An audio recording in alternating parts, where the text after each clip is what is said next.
காலாவதியான மருந்துகளை விற்பது அதிகாரிகளின் அதிரடி சோதனை என தமிழகமே கலகலத்து போயுள்ளது.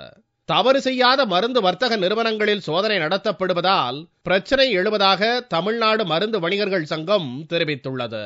இந்த மாதிரி ஒரு இன்சிடென்ட் நடந்ததுனால போலீஸ் இதுல இருந்து டிபார்ட்மெண்ட்ல இருந்தும் அதே மாதிரி ரெவென்யூ டிபார்ட்மெண்ட்ல இருந்து கலெக்டர்ஸ் இது போலான ஒரு குரூப்பும் எல்லாருமே மொத்தமா ஒரு 30 பேர் 40 பேர் போய் சாதாரணமாக எல்லா மாவட்டங்களில் இருக்கக்கூடிய ரீட்டைல் மருந்து கடைகளில் போய் இன்ஸ்பெக்ஷன் நடத்துறது ஒரு பெரிய ஒரு பேனிக் சிச்சுவேஷன் இன்னைக்கு உருவாகி இருக்கு. இது என்னன்னா இப்போ மக்களிடையே எப்படி ஒரு மருந்து வாங்கும்போது இங்க ஏதோ தவறு நடந்திருக்குமோ, இங்க ஏதோ பிரச்சனைகள் இருக்கோங்கிற மாதிரி ஒரு பயமான ஒரு உணர்வும், அதே நேரத்தில் மருந்து வணிகர்கள் டோட்டலாவே நம்ம அந்த மருந்து வியாபாரம் பண்ணும்போது நம்மளை போலீஸ் பிடிச்சிட்டு போயிடுவாங்களோ, அது பண்ணிடுவாங்களோ அப்படிங்கிற மாதிரி ஒரு பய உணர்வுகள் இன்னைக்கு உருவாக்கப்பட்டிருக்கு. காலாவதியான மருந்துகள் கடைகளில் விற்கப்படுவதாக கூறப்படுகிறது. ஆனால் அவ்வாறு விற்க வேண்டிய அவசியமில்லை என்று இந்த சங்கம் தெரிவித்துள்ளது.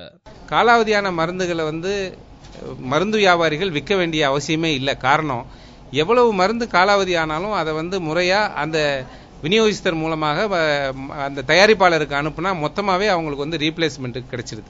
அப்படி இருக்கக்கூடிய 100% ரீப்ளேஸ்மெண்ட் கிடைக்குது. அப்படி இருக்கும்போது காலாவதியான மருந்துகளை வித்து அவங்க லாபம் சம்பாதிக்கணுங்கிற அவசியமே இல்லை. நீங்க எந்த இடத்துல மருந்து வாங்கினாலும் நீங்க பில் கேட்டு வாங்கினீங்கன்னா உங்களுக்கு பாதுகாப்பா இருக்குங்கிறத மட்டும் சொல்லிட்டு நீங்க பயப்படாம மருந்து வாங்கலாங்கிறத உறுதியை கொடுக்கும். காலாவதியான மருந்துகள் விஷயத்தில் பொதுமக்கள் யாரும் பயப்பட வேண்டியதில்லை. பயமின்றி அனைத்து மருந்து கடைகளிலும் பில்லுடன் மருந்து வாங்கினால் பாதுகாப்பு உண்டு என்று இந்த சங்கத்தினர் உறுதி அளித்துள்ளனர். உருப்படியான யோசனைதான்.